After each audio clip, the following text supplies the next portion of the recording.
It started with footsteps. Not loud, not obvious, just a faint rhythm, slow, measured, directly above me. But there was one problem. I live on the top floor.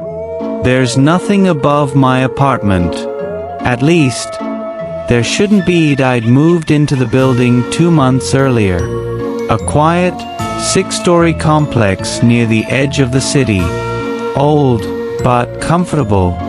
The kind of place where walls hum with the echoes of decades.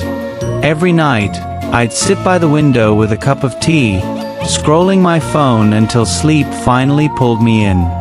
It was peaceful, predictable. Until that Friday first, I thought it was a neighbor. Maybe someone dragging furniture late at night. But it wasn't a thump like moving furniture. It was a footstep. Then another. And another. Each one deliberate. Right above my bed. I looked up at the ceiling, waiting for it to stop.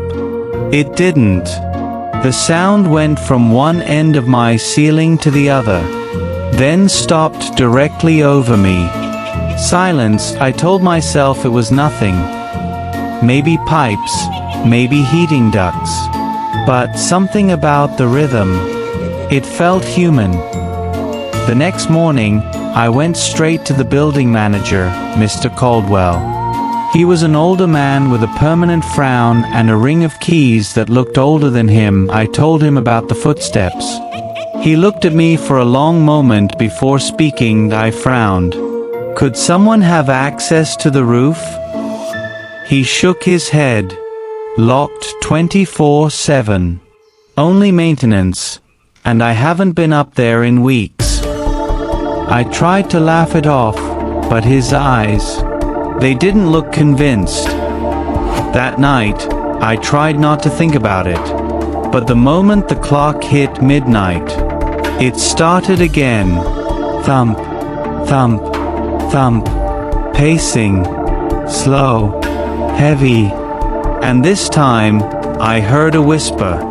A low, scraping breath. Like someone dragging words across the ceiling. By the third night, I couldn't sleep. I set up my phone on the nightstand to record overnight. The next morning, I replayed the audio. At first, just static. Then, faintly, I froze. It was faint but unmistakable. A voice. When I showed Mr. Caldwell, he turned pale. He muttered something under his breath. Something about that roof again. When I pressed him, he said he'd check it out, alone. That was the last time I saw him. 2 days later, the sounds got louder. Now, it wasn't footsteps, it was dragging. Like furniture. Or a body. I went to the hallway and looked up the stairwell. At the top, there was a single door marked roof access. A rusty padlock hung from it. Old. Unused. Except, it wasn't locked. It was open. The padlock dangled loose. I hesitated, every instinct screaming at me to leave. But curiosity is louder than fear sometimes. I climbed the final steps, hand trembling as I pushed the door open. Cold air hit me, sharp and metallic. The rooftop was empty. No footprints. No signs of anyone. Just the city lights flickering below. And then, I heard it. Voice, behind him, whispering. You shouldn't have come here. I spun around. The door slammed shut behind me. I ran to the door, yanking the handle, locked. From the outside, something moved behind me. Slow, scraping. I turned and saw footprints. Fresh ones. Pressed into the dust across the roof. Leading straight toward me. They stopped a few feet away, but there was no one there. Just the sound, breathing, low and hollow, like someone exhaling inside my ear. Then, silence. And when I looked down, new footprints appeared. One, then another. Coming closer, I pounded the door until my hands bled. Then, suddenly, it opened. No one on the other side. No one in the stairwell. When I ran back to my apartment, the ceiling was quiet. Completely quiet. The police searched the roof. No sign of anyone. They said maybe I imagined it. Stress, isolation, whatever excuse fit their paperwork. But the next day, when I came home, a fresh patch of dust had fallen from the ceiling, and etched into it, faintly, were handprints, pressed from above. Now, every night, I hear it again. Not footsteps this time. Scratching, right above me, and sometimes, when I whisper, hello, something whispers back. I used to love quiet nights. They meant rest, peace, solitude. Now they just mean, I might hear it again, the knocking, every night, at exactly 2:17 a.m. Right at my front door. I'd moved into a small rental house on the edge of town. Cheap, half-furnished, but perfect for me. I worked night shifts online, editing, mostly, so silence was my best friend. The first few weeks were uneventful, except for the neighbor, Mrs. Calloway, an older woman with a cane and a tendency to watch me from her porch. She always waved when I came home, and once she said something strange. "You keep that door locked, young man, no matter what you hear after midnight." I laughed it off. If only I'd listened. The first time it happened, I thought it was delivery or someone lost. 3 soft knocks. Not loud but clear. I checked my phone. 2:17 a.m. exactly. No messages. No deliveries. I peeked through the peephole. Nothing. Just darkness, wet pavement, and the faint glow of the streetlight swaying in the wind. I shrugged and went back to work. But just as I sat down, knock, knock, knock. The same rhythm. Exactly the same. I froze, every instinct on edge.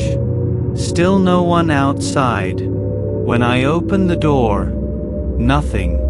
But on the doormat lay a small folded paper. No writing. Just blank. The next day, my phone rang.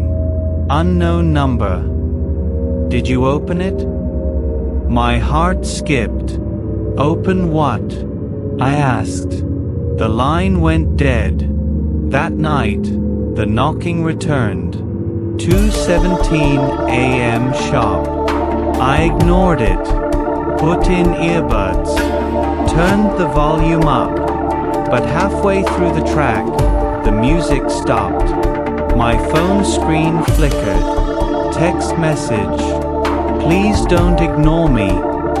I ran to the door. Nothing there. But another folded paper. Blank again.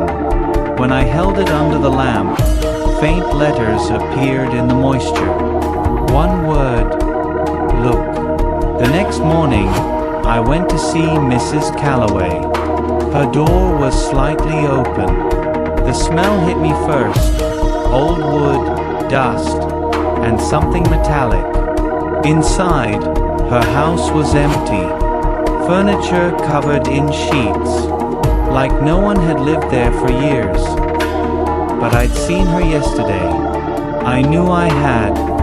On the table was a photo, me, standing at my window, taken from her porch, and written on the back, in shaky handwriting, "Don't open the door." By the third night, I was terrified but curious. I set up a camera facing the front door, left it recording. When the knocking came, I didn't move, didn't breathe. 3 knocks, then silence. In the morning, I checked the footage.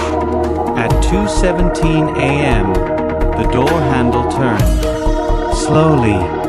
Then, the camera flickered, static for 3 seconds, and when it cleared, the door was open. Only a few inches, but something was standing just beyond the threshold. Not moving, not clear, just a shape. Tall, thin, wrong.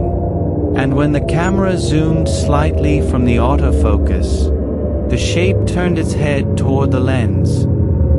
That was the night I made the mistake. I waited. 2:16 a.m. 2:17. Knock, knock, knock. I said, "Who's there?" Silence. Then a soft voice, familiar somehow, said, "Me." I froze. It sounded like me. Musical note. Heartbeat intensifies. "Who are you?" I whispered. It repeated, "Me." The handle began to turn. I stepped back. The lock clicked on its own, and the door swung open. There was nothing outside, just darkness stretching beyond the porch light. Then my phone buzzed. A new text. "Thank you for letting me in. I don't sleep anymore. I don't answer calls. I barely eat. Because now, every night, I hear the knocks again. But not from the door. From inside the house. Sometimes it's the closet. Sometimes it's under the bed. But it's always 3 knocks. Always at 2:17 a.m. And every morning, I check the camera. Every morning, I'm still sitting at my desk, but the version of me in the video turns, looks at the camera, and smiles.